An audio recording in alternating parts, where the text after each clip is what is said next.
Halo warga sekolah, kembali lagi dengan Capsek Sekolah Horor. Apa kabar kalian semua? Semoga baik-baik saja. Di episode Sekolah Horor kali ini akan melanjutkan cerita terakhir mengenai kemah sekolah. Cerita ini bersumber dari akun Twitter @otwjanda. Selamat mendengarkan.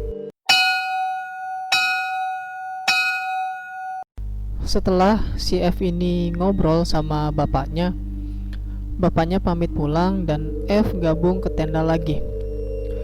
Dia bilang sama bapaknya kayak begini, "Pak, teman-teman pada ngeliat bocah kecil, orang mandi tengah malam, orang nangis, orang jerit.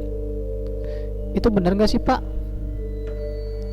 Bapak F pun menjawab, "Betul, Nak.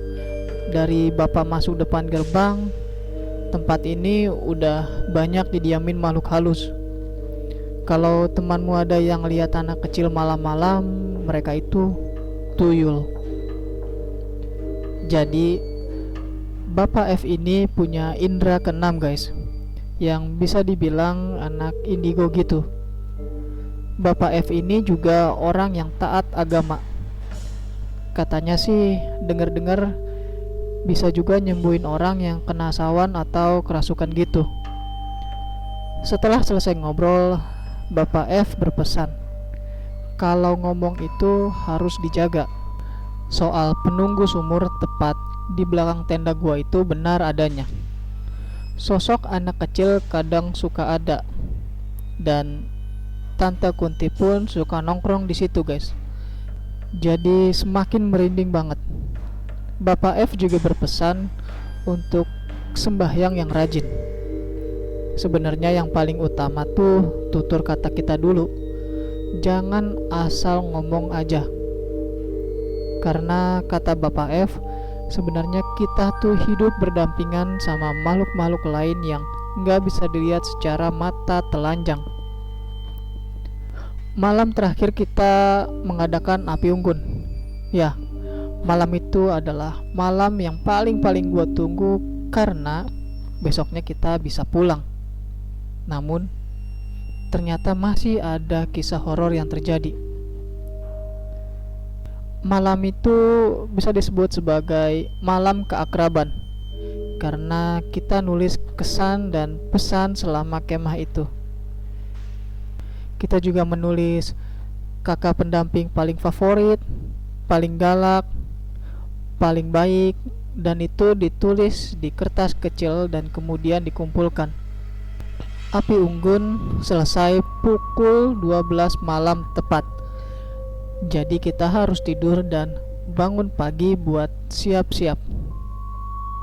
Mulai lagi deh, nggak bisa tidur dan main game lagi. Masih dengan game yang sama, Snake Senja di HP Nokia jadul yang legend. Lagi enak-enak main game, tetap di posisi yang sama, gua tetap yang paling pojok dan gua dengar suaranya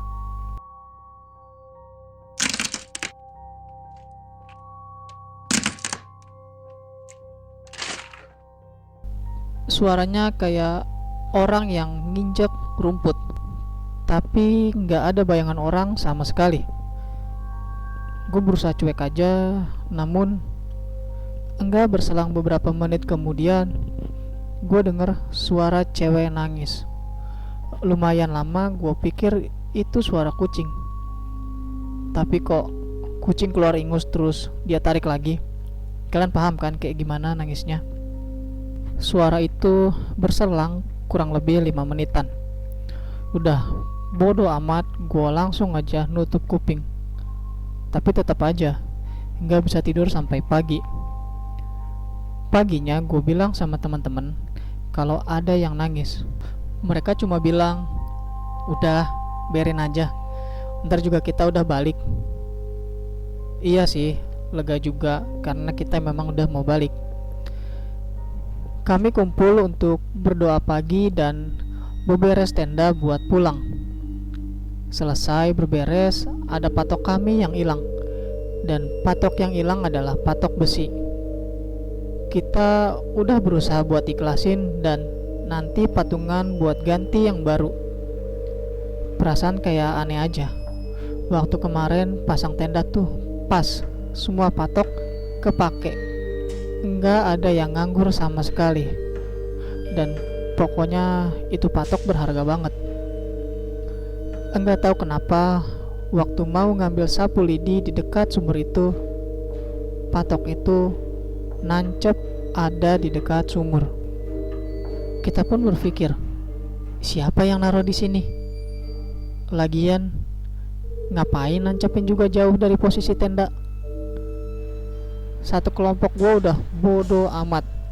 Intinya hari ini pulang. Di perjalanan badan-badan kayak pegel semua.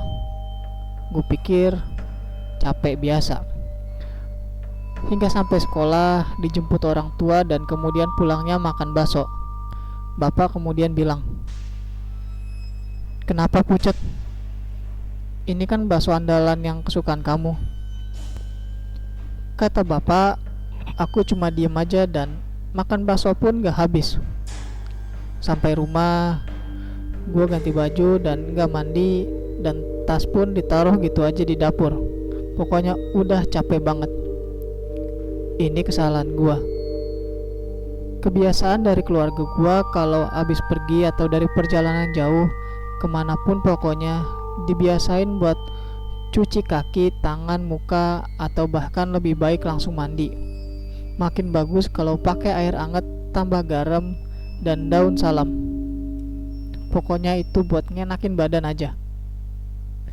Kemudian gue tidur sampai maghrib dan gak bangun-bangun. Alhasil badan gue panas.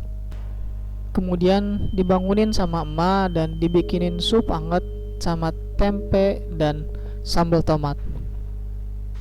Tapi sayang, kata emak gua gak mau makan dan badan gua semakin panas. Dan emak pun ngelapin badan gua biar lebih nyaman. Gak tahu kenapa tiba-tiba nenek tuh datang. Dia membawakan sayur, gue lupa sayur apa. Tapi emang udah biasa tiap sore itu nenek datang dan membawa makanan, sayuran atau cemilan. Dan nenek pun bilang kayak gini, "Kok rumah ini panas banget sih?"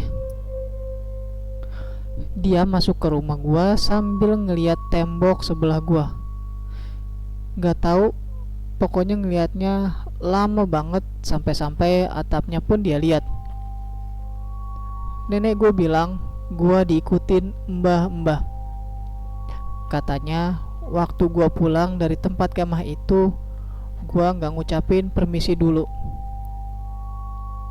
Dan kemudian langsunglah gua dibacain doa sama nenek. Dan tiba-tiba aja badan pun menjadi semakin enakan.